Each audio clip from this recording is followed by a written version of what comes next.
Olá, bem-vindo ao nosso canal. Hoje é quarta-feira é dia de diversidade e hoje eu converso com o Alexandre Passarello. O Alexandre ele tem uma corretora que é inclusiva, é uma corretora voltada para o público LGBTQIA+, e ele também é membro da comissão de diversidade da OAB Santana e OAB da CEL, OAB Central aqui da cidade de São Paulo. Alexandre, obrigado por você ter vindo aqui conversar com a gente aqui no canal, contar como você saiu do armário, contar o seu engajamento nas questões de LGBTQIA+, diversidade. Estou muito contente de estar conversando com você. Obrigado, Edu, pelo convite, obrigado a todos. Eu falo que falar da gente nunca é fácil, né? A gente sempre quer só falar pontos positivos e esquece também da parte que a gente tem a desenvolver, que eu falo que não é pontos negativos, é sempre a desenvolver, que a gente tem que melhorar enquanto ser humano, enquanto pessoa. Mas é claro, adentrando aí ao tema propriamente dito, né? Eu falo que a nós, né, a diversidade, eu acho que deveria ser algo já inerente, ou seja, da sociedade devia ter. Mas infelizmente a gente tem que ainda ter essas lutas, essas brigas, essas causas em prol de nós a todos, né? Falo que a diversidade não se resume, né, a só nós, público LGBTQIA+. Se resume a diversidade de raça, de cor, de tudo, conforme a nossa própria Constituição. Mas Edu, falar um pouquinho de mim, então, antes de eu entrar na inclusiva, para vocês entenderem um pouco melhor, como surgiu o Alê enquanto aí militante em busca de direitos por nós, né? Eu sou filho, né, com muito orgulho, minha mãe é nordestina, de Fortaleza, e meu pai aí tem as origens, descendência de italiano. Vim de família humilde, como a grande maioria aí dos cidadãos do Brasil, e obviamente eu já sabia desde novo que eu teria que enfrentar muitas coisas, né, em prol de ter uma vida melhor, como muitos brasileiros têm. Mas você vivia lá em Fortaleza não, ou aqui eu sou já em São Paulo? paulistano, nasci em São Sim. Paulo, mas eu estou só comentando com vocês a minha origem até para entender o contexto vindo aí para nossa vida, né, no atual cenário. Quando meus 7, meus 10 anos, infelizmente eu sofri abuso por um vizinho mais velho, e aí nesse sentido, a gente está falando de algo tabu, né, do passado, e é óbvio que isso influencia no futuro também. Mas isso, não vou entrar muito no mérito, até porque é algo íntimo que me machuca, mas aconteceu isso infelizmente na minha vida. Na sua Mas infância. desde então, continuei seguindo minha vida, né? Até então eu era bem magro, nesse momento eu engordei bastante, acabei ficando um pouco obeso, né, para não falar obeso mórbido. E aí com 14 anos eu comecei a conseguir trabalhar isso, né? Até esse momento, e aí eu tô falando para vocês coisas de mais de 15 anos, 20 anos atrás, obviamente eu não fazia terapia, não fazia nada que eu faço hoje, inclusive eu aconselho a todos. Eu acredito que a terapia ela nos ajuda a trabalhar e melhorar enquanto ser humano, enquanto pessoa também, né? E aí nisso eu estudei também em colégio de padre, eu vim de uma criação também voltada e a parte, né, arraigada de religião, né, catolicismo, tudo. Hoje eu não me rotulo, eu falo que eu creio em Deus e pego um pouquinho de cada religião e faço a minha. Acho que o importante é o respeito e a diversidade também, né? Eu falo, graças a Deus, hoje a gente tem essa liberdade de escolher e entender o que faz melhor. Pois bem, então com 14 anos eu comecei aí a procurar tratamento para emagrecer, mas fiquei naquele efeito sanfona, emagrece, engorda. Obviamente isso também pode ter advindo, seja do abuso ou seja de outras coisas que nós passamos nas nossas vidas, que cada um sabe conduzir da melhor forma. Uns descontam em algumas coisas, eu descontava na comida e fiquei, né, aí obeso. Pois bem, nesse sentido eu comecei, minha mãe é advogada, meu pai é psicólogo, e aí eu tenho uma irmã também mais nova, que é advogada, e a irmã do meio é psicólogo. Então uma família de direito, uma família de psicologia, uma Pelo mistura, menos você tinha né? assessoria na sua família, né? Sim, depende, né, Edu, porque, como diz o próprio ditado, o santo de casa não faz milagre, né? Eu não tive, no início, pelo menos, né, estamos falando de algo tabu, que eu falo que hoje, claro, a sociedade está mais evoluída, as pessoas aí, existe a lei da homofobia, enfim, existe todo um aparato no meio judicial que protege a nós, mas eu estou falando de coisas que antigamente que ainda era mais tabu, que ainda era mais dificultoso da sociedade, que ainda é, infelizmente, entender a nós.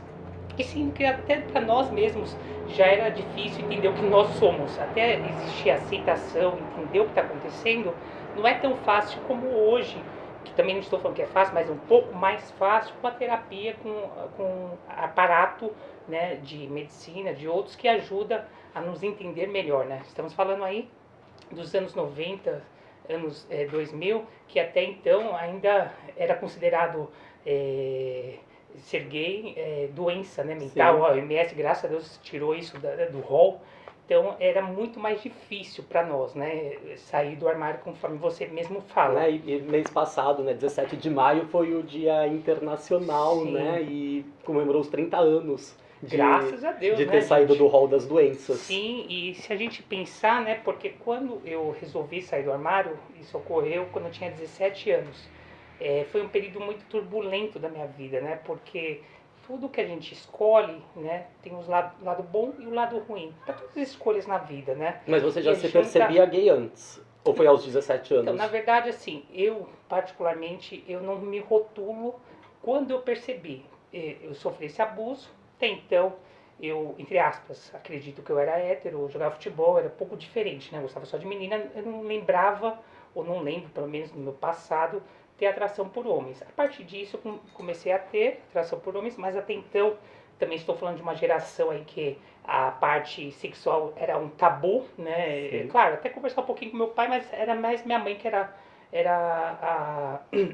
um sentido de informação, né? Da camisinha, tudo. E eu brinco com o jeito dela ser, né? Que eu amo ela mais que qualquer coisa nesse mundo. Falava, filho, ó, usa camisinha, não vai aparecer ninguém aqui grávida em casa. Era o jeito, eu falo, nordestino maravilhoso, né? Despojado.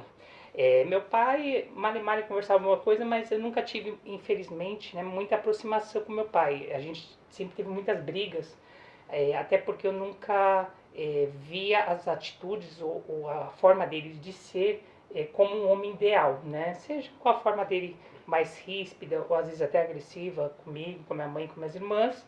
E aí nesse sentido, obviamente, eu me afastei mais e fiquei muito mais não é interligado, mas eu fiquei muito mais conectado com a minha mãe. Até porque, Sim. por você ser gay, você deve ter uma Sim. sensibilidade maior, né? A grande maioria de nós, Sim. né, LGBTQIA+, normalmente, né, na regra, somos mais afetuosos com a mãe, porque eu acho que a mãe, com todos os problemas, com todas as crenças, com todas as formas de ser, elas nos entendem mais do que o pai. A figura masculina, no passado, né, principalmente mais machista, conservadora, tudo. Eu brinco com meu pai e meu avô, que sonhava que eu fosse jogador do Corinthians e o maior galanteador, vamos usar um termo mais bonito, Sim. né, de mulherada. E infelizmente Jogador de futebol pegador. Do Corinthians. Mas imagina que eu não sou muito chegado em futebol para falar que eu não gosto, né? Mas eu torço pro São Paulo, faço o social, é claro. Mas não é muito meu esporte predileto, né? E aí nisso eu decepcionei. Então eu acho que quando a gente fica mais velho, algumas atitudes do passado a gente começa a entender no presente. Não que justifica o que fizeram, mas eu acho que nos ajuda a perdoar. Porque eu falo que nós, em LGBTQIA+, e aí eu abro o leque para todas as minorias ou as pessoas que sofrem algum tipo de preconceito, a gente vai levando e vai engolindo e isso nos faz mal, né? Eu acho que hoje eu sou muito mais articulador, extrovertido, graças a não só a terapia, como também tentar me perdoar e perdoar todos do passado, né? Porque todos nós erramos, né? Não existe um manual que fala como ser mãe, como ser pai. E principalmente como ser mãe e pai de um LGBTQIA+, Sim. que já é um desafio, né? Tô falando de uma geração mais conservadora, novamente, do que hoje em dia. Mas enfim.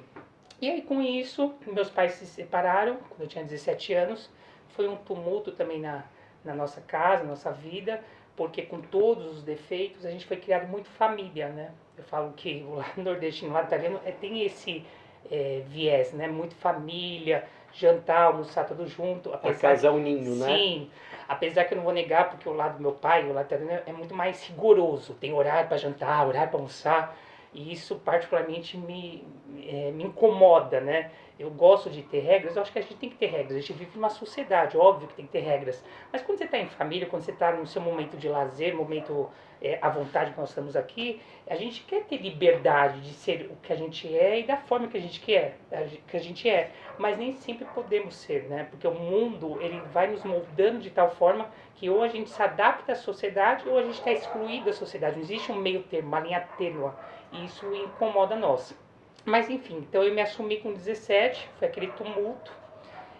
ouvi coisas desnecessárias, que eu também não vou voltar, porque eu acho que isso não acrescenta a nós, como não só eu, como a maioria dos LGBTQIA+, seja do lado da minha mãe, lá do meu pai, família em geral, Mas tudo. quando você fala me assumir com 17, foi aquele tumulto. E Primeiro foi uma- você contou pra quem? Pra sua família, você Não, contou pra sua você vai dar mãe? Vamos risada, lá, eu me sempre conta. fui irreverente, Edu. Eu me assumi, mesmo nunca tendo beijado um homem, olha que loucura. Meus primeiros relacionamentos foram com mulheres, Sim. em todos os sentidos. E o primeiro beijo, enfim, ato sexual com um homem foi com 18 anos. Ou seja, eu me guardei e me cobrei, como se aquilo, entre aspas, fosse errado. E aí eu me assumi com algo que eu nem sabia. Eu tinha vontade de, mas eu não tinha executado. Olha que loucura. Dizem que eu gosto de chocar. Não foi pra chocar, foi um grito de independência. E isso geralmente falar. é uma coisa difícil de Sim. acontecer, né? Porque geralmente... Ainda mais naquela época. Né? Então, eu falei, quer saber? Já que meus pais estão se separando, já que tá tudo, entre aspas, se ferrando, vamos ferrar de vez. Falei, gente, ó, sou gay, acabou, dei um grito assim. Agora, foi reflexo da separação? Será que foi no momento da separação você falou, agora estão se separando, eu também já vou jogar minha bomba aqui junto? Eu pensei que agora eu posso ser eu, né? Falei, ok, meu pai vai se separar, vou ficar com a minha mãe, Deus abençoe. E no final aconteceu uma loucura, né? Porque meu pai pegou minha guarda. E aí foi mais um sofrimento que eu tive na minha vida, porque ele queria que eu me moldasse também ao que ele gostaria. E eu me senti muito desrespeitado em todos os sentidos, né? Hoje eu até tento e trabalho para perdoá-lo, né? Como acredito que ocorra da parte dele também, como eu falei, não fui o filho que ele idealizou, que ele gostaria de ser, mas naquele momento eu sofri mais ainda, né? Porque mas se ele tentou moldar também não deu certo, né? Porque você não permitiu que moldasse. Sim. Então eu tenho perdão aí, né? Não moldou. Só que às vezes a forma de moldar inclui violência não só psicológica, física, tudo. E isso nos machuca muito enquanto ser humano, né? Graças a Deus hoje existe a lei das palmadas, existe várias leis que amparam, mas estou falando de antigamente que não tinha isso. Então a gente apanhava mesmo, né? Quem negar, eu falo que é loucura, né? Levei chinelada, levei cinta, apanhei de tudo quanto é forma.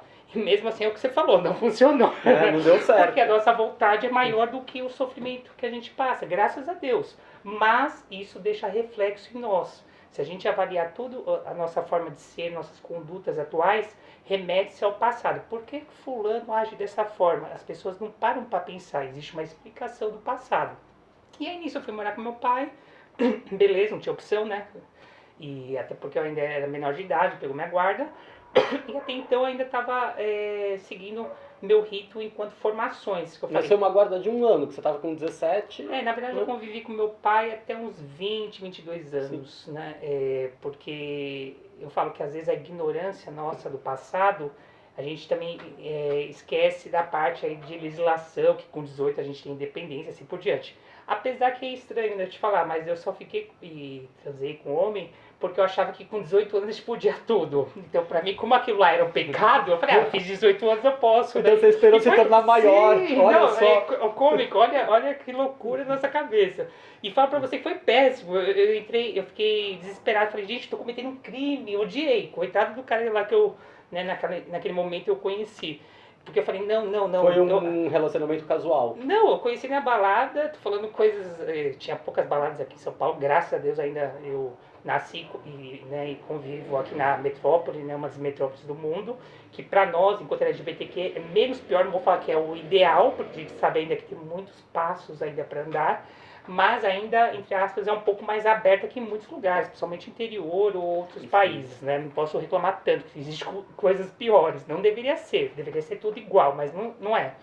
E aí foi como que eu conheci ele na balada, fiquei não sei o quê, mas me deu nojo, uma coisa cômica, eu fui vomitar no banheiro, eu falei, gente, eu tô beijando um homem. Pra você ver como a cobrança da sociedade, familiar, tudo, na nossa cabeça, deixa a gente num estado de estou fazendo algo errado, né?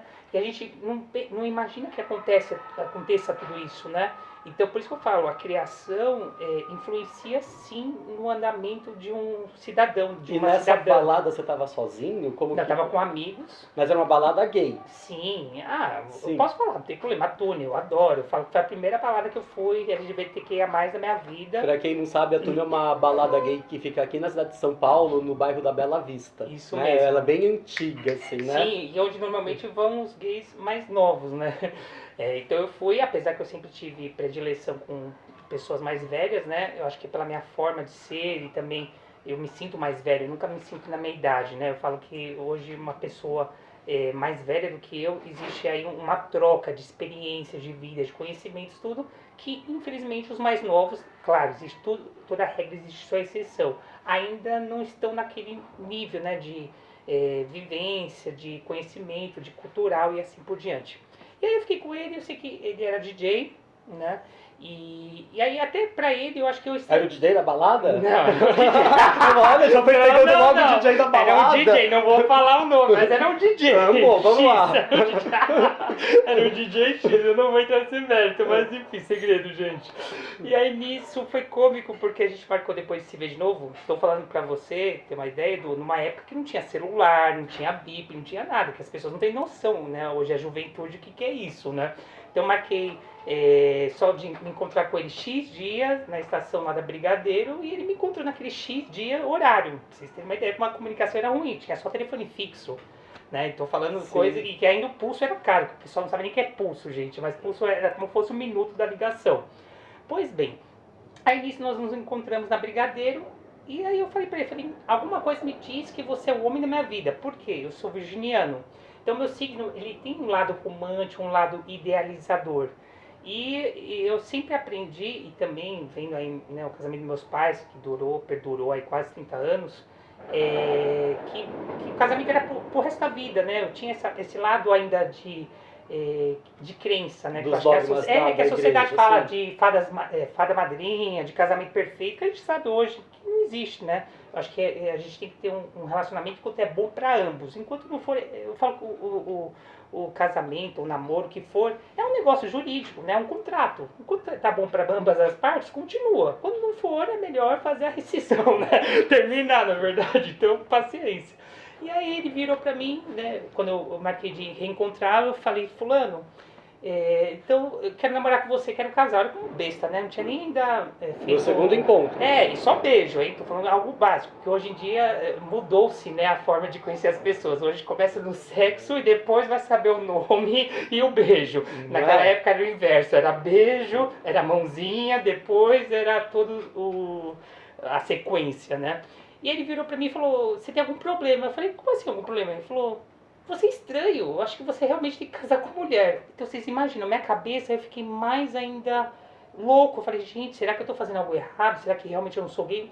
Eu não sabia o que eu era. É complicado isso, né? É o que você falou. Você já tinha noção que você era? Não.